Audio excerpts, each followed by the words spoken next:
Welcome to the Lazy CEO Podcast, where Jim Schleckser, author of Great CEOs Are Lazy and founder of the CEO Project, features compelling experts and topics for CEOs of mid to large-size companies. Now, let's get started with the show.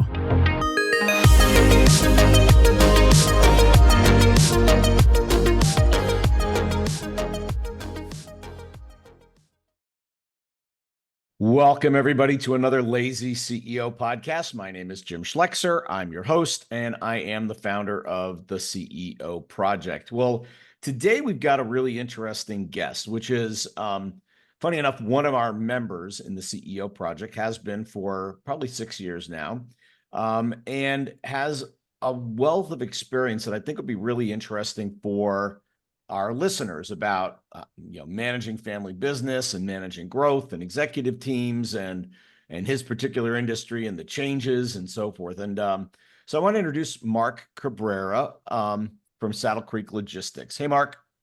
Hey, Jim. How you doing? Nice to see you. Mark kind of grew up in the finance side, accounting. Arthur Anderson, way back, and kind of grew his career in that space. Ultimately became the CFO of Saddle Creek, where he's been for, almost over 20 years now, and was sort of the heir to take over as the CEO, which he did a few years ago, and has been doing a great job ever since. So lot to learn here. So tell us a little bit about Saddle Creek, Mark, and just the dynamics of that business for a second, so everybody gets a baseline on what do you do for a living. Yeah, I didn't, like a lot of people, I didn't know much about logistics until I started with Saddle Creek. And unfortunately, we probably learned too much about logistics during COVID. Yeah. But, our go-to-market is we design customizable, scalable supply chain solutions for manufacturers, retailers, and e-retailers. That's kind of our core thing. We operate 33 million square feet across the U.S. and 18 states. Have about 6,000 associates across that market. And then we also have a fleet of 500 trucks to support outbound distribution from some of those facilities. Nice. That's great. So I didn't realize, you'd think logistics was a nice linear growth business and, just kind of goes up and up as people buy more stuff, but it is it's a roller coaster, that business. I remember a few years ago, you couldn't hire drivers. I think that might be better. So what are the dynamics of logistics right now that you're dealing with? Yeah, so yeah, you certainly have the ebb and flow of labor, which everybody has. And we saw that during the pandemic. Certainly it got difficult for a while when the demand for goods was so high. But that's actually leveled off a bit. But in terms of, and I think labor moving forward, if you read about demographics, I really think in our industry, that's going to continue to be a problem, with so many people are retiring and so many younger people maybe not interested in doing what is difficult work, working in warehouses or driving trucks, which is also, along with the escalating cost of labor, is really driving the biggest trend in our industry, which is innovation and automation. That's everything you're reading about. That's really a big part of what we're trying to keep up with and pick our spots, because we're not a huge company.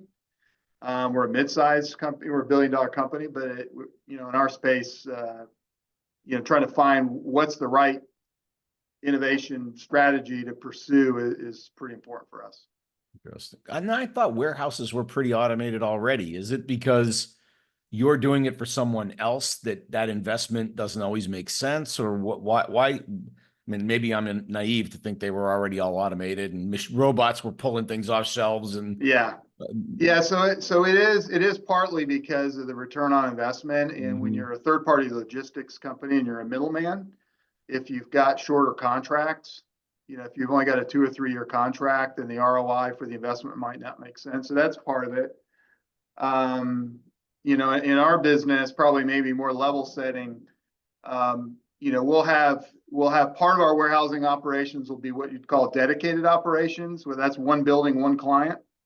And you'll probably see more of the dedicated investment in that scenario. And then you'll have shared warehousing, which is just like it says, like here in Lakeland, I'm looking out my window, 2 million square feet for 30 or 40 different clients. And it's a variety of applications. It's one of the things that impresses me as a non-operator is to go see our facilities and think about, we might have a local general manager or vice president. It's like running 40 or 50 different businesses at the same time. Wow. Because it's not like what you see with Amazon, where it's just sort of a mousetrap that you put everybody into. We literally are doing different things for different clients a lot of times in the same campus. That can be quite different. We might have one part of our campus dedicated to traditional full pallet in, full pallet out, forklift warehousing, if you will, which might be 10 people and 100,000 square foot space. And then right next to it, we might have 10,000 square feet with 50 people in it doing e-commerce picking, which is a completely different type of work than delivering full pallets to distribution centers or stores. Absolutely. So, that middle management layer is always a struggle as companies grow, right? We're real happy to hire people on the pointy end of the stick that do hourly work that make us money. We're usually pretty happy to hire executives that are, helping us run the business. But the people that do what that general manager you just described, they're just super hard to get, develop. So what do you guys do? Because you have a bunch of them. I mean, literally one at every location. So how do you develop and find those people that because they need to be quite good. They'll make a huge difference in your business. So how do you get those people?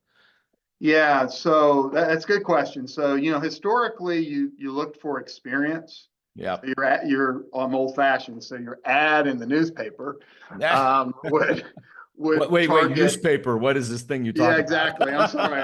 I have so many things to explain. But so that was part of the, you lean on experience. And really in the last 5 to 10 years, we've tried to lean more on attribute hiring. So what are the attributes that make someone successful in that role? And we teach them the business. I know we have a facility up in Indiana that we for one client, it's a dedicated facility, and the person that runs that, she's a former school teacher. Wow. And she learned the business. How did you figure out that she might be good at this?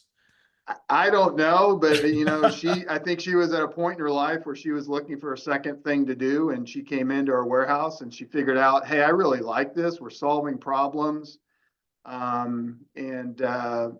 She became good at it, basically runs that facility. So you just really never know where you might find someone for some of those roles. But in order to get to a big campus where you're managing that, you've got to have some logistics experience to do that successfully. Is there a promotion pathway out of a small warehouse to a big warehouse? Like, hey, you're really great. We'd love to have you take over this larger entity. Yeah, we have our HR person who Julie Walker, who's our coach and our CEO group, knows is the best HR person I've seen in my career. Nice. And so she heads our L&D efforts, and we've got a career roadmap for not just that middle position, but if you start with a lead position, which is a warehouse operator who's a forklift driver, but he has some supervisory responsibility for the rest of the team, the supervisor to manager up to VP and, up all the way to my role. There's a roadmap for that.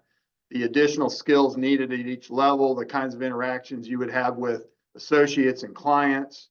And, our last 4 or 5 years, we've put a real effort into succession planning. Because at the top, people like me are going to start retiring. The people on our leadership team are going to turn over. And so building that bench of the next level of leaders, and then having training and development programs for the people further down to funnel their way up has become pretty important for us, and almost a survival tactic. Yep. Yeah. Well, with the growth that you've had, because you've grown probably 50% since you took over as CEO to $1 billion. If you don't have the people, that doesn't happen, right? So, yeah. Well, I love the clarity of the pathway. I'm sure people are giving you feedback. Like, I know what I need to do to get to the next level, at least. I may or may not do it or may not want to do it, but I know what it is at least. That's a highly refined system. I think most leaders don't have something quite so good. I've probably made it sound more refined than it is, but sounded great, man. we had something we started a few years ago. We call it our Saddle Creek Academy. We'll bring in a group of 20 to 30 supervisors for 4 or 5 days, and they're here this week. And so I get to speak to them at lunchtime on Monday. Nice. And someone did ask the question, how many of you have been promoted, from within from lead, and about half the group had. So it's a mix, honestly, when you have folks that are promoted from those levels, they've got to be coached on a lot of the softer stuff, how to treat people and associates. And so sometimes you'll get some one-offs that's not how we do things here from a leadership standpoint. But on the other hand, they understand our culture, and they get it, and they know what we're about. And that's, as I think you learned from when you were leading our CEO group, we really lean heavily on that here as a way to attract talent and the way we go to market. So let's go there on culture, because I did want to talk about it. You guys have a really strong culture. It goes back to the founding of the business. If I said get her done, that'd be at least part of the culture, right? But help maybe just define your culture for us, for people listening. Like, how would you represent your culture when you talk to somebody in the company or outside the company? Yeah, that's a question. So yesterday, interestingly, we started, as part of our academy, we started a segment on culture. We got some videos in there, and that question is probably like, what was it, the Supreme Court in the 70s when they asked, what is pornography? He said, I don't know how to define it, but I know it if I see it. Yeah. Culture, I think, is a little bit like that. But some of it's a feeling. So when I watch this culture video and I hear some of our folks talk, you see a sense of pride. You see kind of a loyalty to the company, a loyalty to the founder, a feeling that they're accomplishing something worthwhile. They've got a growth path, and that there's a level of trust. Probably most importantly, that there's a built-up level of trust in how we're going to approach things. And they know we're not perfect as leaders, and I tell them that. I said, listen, if you're waiting for perfection from our leadership team, sorry, it's not going to happen. But we do our best and we work hard at it, and I think people recognize that. Interesting. So how do you manage and reinforce that culture? Because people talk about culture management, and yours is strong, but it's not coincidental. There are things you do that reinforce the culture and make it live for people. What are the kinds of things that you do to make that happen? Yeah, so I'll start with leadership. I'd put them in 2 buckets. So I think there's a group of things that are intentional that you do to reinforce the culture that happen all the time. And then I think there's the way leadership behaves, and that falls on me. So that's about how do we protect the culture, and that's A is dealing with outliers, and it means making the hard choices when you have people in leadership, especially, that aren't fitting your culture. And we've had to do that. We've had to do that a few times. Sometimes painful, because sometimes they were good operators. They might have been good with clients, and that's a hard choice. But it's what we try to do. I think that's great. Who you exit and who you keep is part of defining culture. I think that's great, actually. And exactly, and who enters the funnel as well. So our selection process and making sure that our best that they're a cultural fit. But the thing that we do the reinforcement ideas really go back to, they start with stories. You go back to stories of our founder. It's a real corny saying, but one of the things he used to say was, take care of our people, take care of our customer, and everything takes care of itself. Yep. So I hear people say that all the time. He was a consummate storyteller. He was a Depression era guy. He was the best I've ever seen in terms of getting in front of a group of people and connecting. And so there's still a few people like me that were here when he was here that get that, and it gets passed on. So we do Founders Day every year. all across our network, a celebration to talk about the founder, what he believed. We have stories, and I'll tell you one quick one, not to belabor this. But, yeah, I was going to ask for one. That's great. Yeah. So we have, Jim, I don't remember if you've been in our building, but in our... Yeah, I've been to Lakeland. Yeah. In our corporate office, we've got a black Ford 36 GMC truck. Yep. And the story goes back to our founder, David Lyons, who was riding around with his dad in the Depression, and his dad was a peddler. And he would look in the back of his truck, and his truck was just loaded up with this stuff above, just completely weighted down. In the floorboard of the GMC truck is a placard that says, "Caution, overloading will void your warranty." So David always thought the warranty police were going to come and get him, and he turned that into a catchphrase. You can go beyond your limits, and our tagline is whatever it takes. And so it goes into all of that, and that's his personal story. He started here with one warehouse, grew the business into a $500 million company, and did it while keeping true to his values. And so, that story gets retold as well. And the truck's here in the lobby. People always ask about it when they come in. Now, is that placard on the truck? Because I saw the truck, but I didn't. It's there. Oh, I should have gone and looked at it. Oh, darn. So the other half of that story is, which tells you a little bit about David. He wanted to find one of those trucks, an original. So he went on Craigslist or something like that. Flew out to Missouri, met some farmer. First thing he did was open the door, look on the floorboard, and make sure the placard was there. Second thing is, he's just gotten off a private plane. He manages to negotiate down the price on the truck. If I see a guy getting off a private plane to buy my truck, I think the price is going up, but not down, and somehow he pulled it off. So that's funny. Well, that's that Depression era mentality, right? You don't spend money if you don't have to. So that's exactly. And that probably pervades the company too. Like, if we don't have to spend it, we don't spend it, right? He drove, I remember him driving a Ford Tahoe. That's the truck he drove when he left. I used to be in finance, and when we did audit work or things like that, and you were looking at acquisitions, you're always looking for the owner expenses, right? That you had to pull out of the business. And we really never had any of those. We still don't, other than we've got a King Air that we use for business, but the family's never taken any dividends out of the business. Really? Yeah. That is insane. So let's go to the family, because I did want to talk about it. It is a family-owned business still. His family still owns the business, right? Correct. And yet you're the second outsider CEO? I'm the third. Third. But that goes back to 1992. Bruce Abels, who hired me back in 2001 as CFO, was the first. Then we had a CEO in waiting that was a COO for 6 years, Cliff Otto, and he came on in 2007. I came on in 2019. Got it. And how do you, so that's what's, I think, cool here, is maintaining that culture, despite moving to professionalization of leadership and management, that you've maintained that culture. Do you find it hard to bring executives into that culture? I mean, it's a very distinct, culture, and it may not work for a lot of people. How do you find hiring executives into such a clear culture?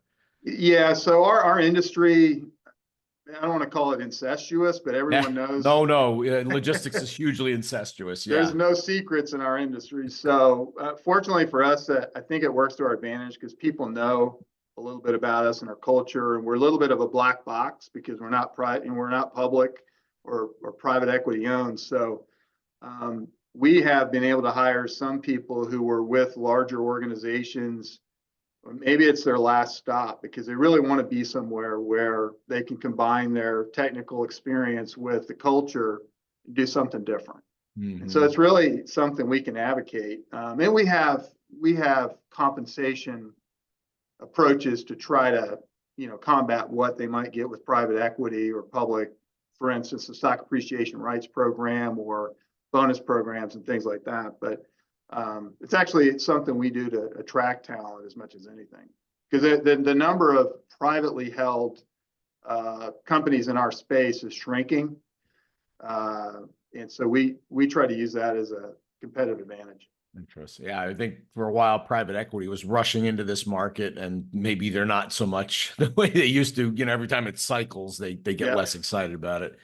And so just to tap on that for the second, because privately held companies and equity compensation is always a challenge. You've done a synthetic offering, some sort of appreciation, no real equity, but appreciation on the value we create together. That's correct. It's tied to the growth in the equity of the company. And the other thing that's unusual that the family did over 20 years ago is they took some of the real estate that they owned and put it back in the business and allowed the management team to participate in the growth in the equity.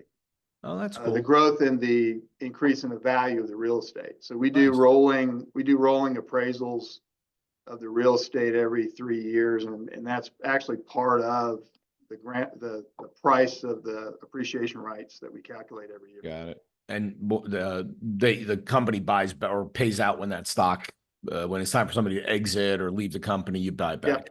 Yeah. Okay.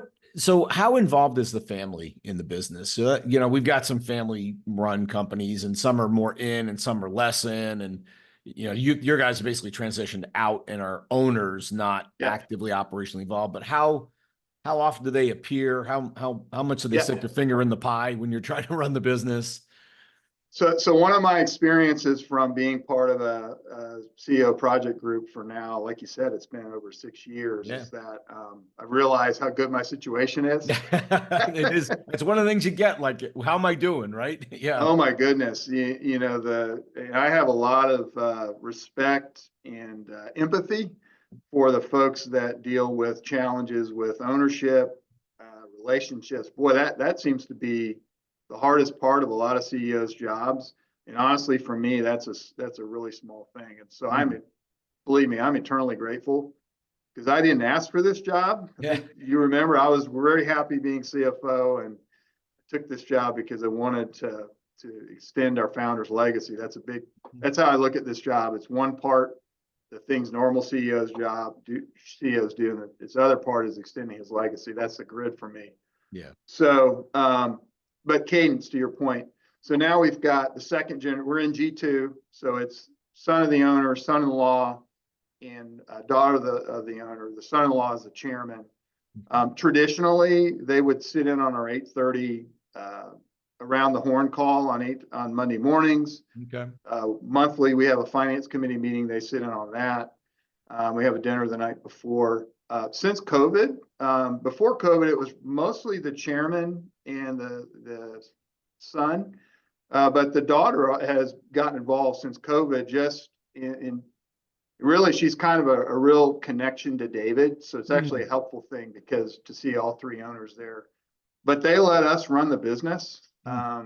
They're culture overseers, I would say.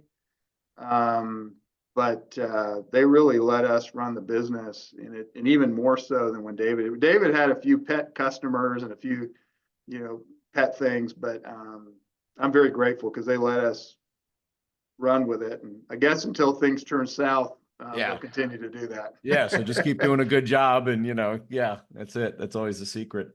So how much is we talked a little about automation of warehouses and so forth. And this is always an area where people talk about automation making a big difference and AI making a difference, particularly in managing logistics networks. How much does that come into your business? I heard on the robotics and automation side, depends a little bit on the nature of the client, the nature of the contract. Feels like, by the way, there's a conversation to go, hey, if you want us to automate this and drop your average cost, give us a longer contract and we would make that investment. But if you don't, then we don't.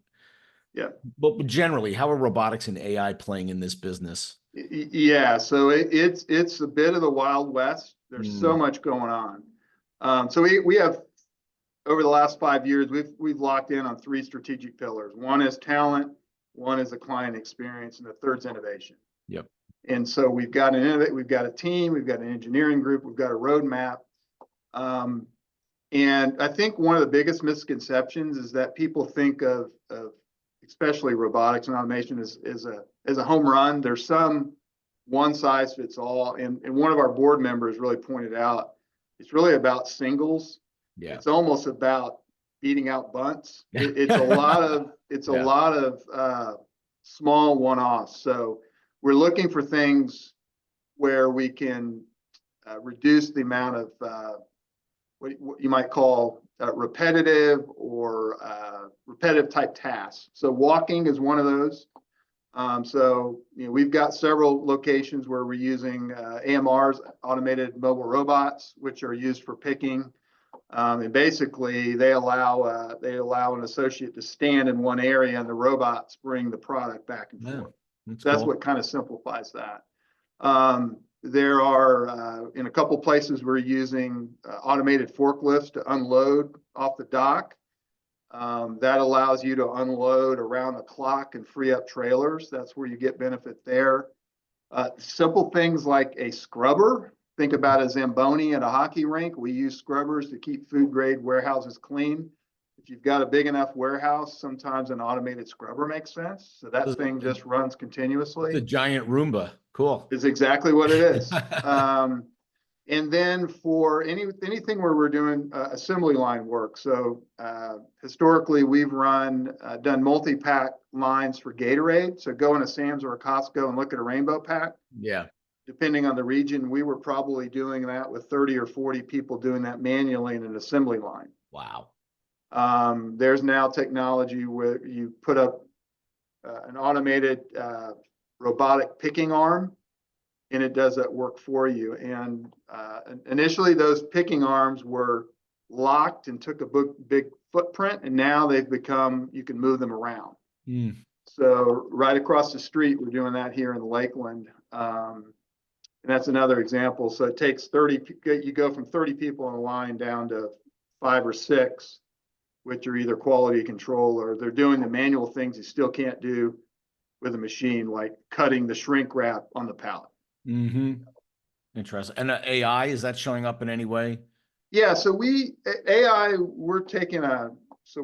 teamed up with Microsoft, bought some test product. We've got a group of people just testing it in their normal work. Nothing that's, game changer other than obviously for marketing research, it's very helpful. One of the things that's kind of interesting is just for the middle layer of management that I never really thought about that we've discovered is they go to so many meetings. So condensing the meeting notes, so you record the meeting notes and then it condenses it down, and then you've got to pass that information along either up or down. That's something we found is actually very helpful for just warehouse managers to take some time out of their day. All that stuff was being done manually before. Nice. Awesome. So if you project the next 5 years in the logistics business, what do you think be the 2 or 3 things people should be thinking about, both as customers, maybe mostly as customers and a little bit as logistics operators? What do you see like 2 things I'm really thinking about, worrying about in the next 5 years? Yeah, I'll give you a trend. I mean, I'm not worried about it because it actually works better for the first thing I'd say is in the last 18 months have been the worst freight market for trucking companies in my career. So that equilibrium is coming back, and I would expect freight costs for shippers and customers to go up. Okay. Over the next year or 2. I don't know when that starts, but probably by the end of the year.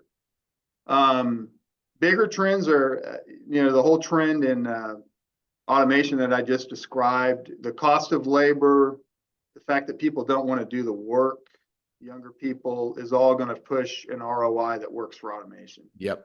The nearshoring thing is real across Mexico. So there are a lot of companies in our space trying to set up shop on the border and take advantage of that. Some of that's driven by nearshoring we expected. A lot of it's, I'm understanding, is being driven by China.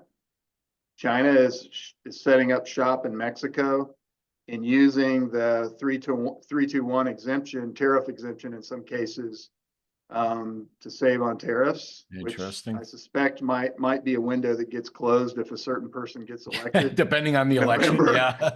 Yep. So those are some big trends. I think demographics, just like everybody else, is going to be a factor over the next 10 years or so. It's going to, there's a lot of people leaving the workforce, a lot of, senior talent leaving the workforce in our industry. A lot of people selling their companies, So maybe some consolidation there. I don't know how that plays out for consumers, but I would expect that as well. Automated trailer trucks or automated 45 footers, like self-driving. Yeah. Personally, I'm a little bit more skeptical about how soon we get that. And mostly it's because I think they'll solve a lot of the technical issues with that. It's the regulatory and insurance and who bears the risk that is, I think, is going to tie things up more. Yeah. Interesting. And if somebody wanted to work with your firm, Mark, who's your perfect client? What do they look like? So that somebody knows if they should reach out to you and say, hey, I want to work with Saddle Creek. Yeah. I mean, we've grown about 40% of what we do is e-commerce now. Mm-hmm. So we get a lot of business, kind of second stop business. I tried to do e-com on my own. Maybe I hired somebody else. And now that I'm on a real growth trajectory, I need somebody with the sophistication of the bigger companies, but still want the relational touch and the flexibility that comes with works with somebody like us, we're not going to just put you in a box like maybe some of our bigger competitors will. So kind of that middle space is where we play. Got it. Great second date. Got it. Yeah. Okay. So e-commerce, you kind of growing out of your first chewing gum, baling wire, first option. You're ready for something a little more sophisticated, but not ready to go gigantic. You're the kind of firm they should be talking to. Yeah. Awesome. Yeah. I mean, I'd say that's kind of in our core. It's a tougher space right now because honestly, if you look at our business as kind of a stock, we've been supporting growth for a long time and customers are in the value mode now. Everybody's in the next year or two is looking, how can I cut costs? Growth is a little more uncertain. We're seeing inventory levels come down a bit. A lot of our clients just seem a lot more cautious. So, yeah, I think we're seeing that generally, by the way. It's not just your space retail. It's generally, we're seeing that. All right. Maybe to end it, would you please predict the winner of the college national football championship for me next year? Well, you know who I would like it to be. I know exactly. That's what I'm looking for, man. I'm going to go with where the money is, which would either be Ohio State or Texas. They're the ones with all the money now. You're betraying your team. I am. I'm an Alabama fan, tried and true. But I think we're in a brave new world now where money accounts for more than all that. We'll see. Bummer. Awesome. Well, Mark, thank you so much for this interview. It was just great talking to you. Really a lot of interesting ideas and roll tide, right? Yeah, roll tide. And I'll put in one last plug for CEO Project. I've been involved now for 5 or 6 years. It's great relationships. Sam Watson, who was on here, I think maybe 6 months ago, is still in our group. And so it's a great way to make friends. But B, it's the whole idea of the point of constraint is really that's kind of what the forefront of how I think about our business. And beginning with the very first meeting you were at, Jim, I've gotten some very good advice on big picture issues. So that's my plug. Awesome. And it was not asked for, so. Completely unsolicited. Well, thanks again. And look forward to having everybody join us next time on the Lazy CEO podcast. Thanks for coming. Thanks, Jim. Thanks. This podcast is brought to you by the CEO Project.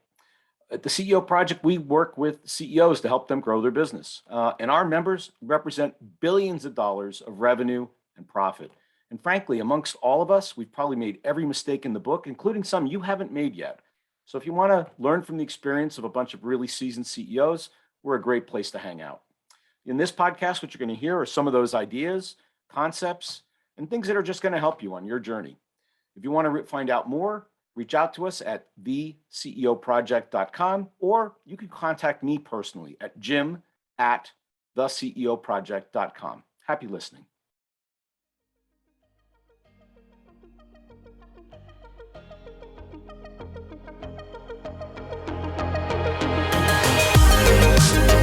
Thanks for listening to the Lazy CEO podcast. We'll see you next time, and be sure to click subscribe to get future episodes and check out our website, www.theceoproject.com.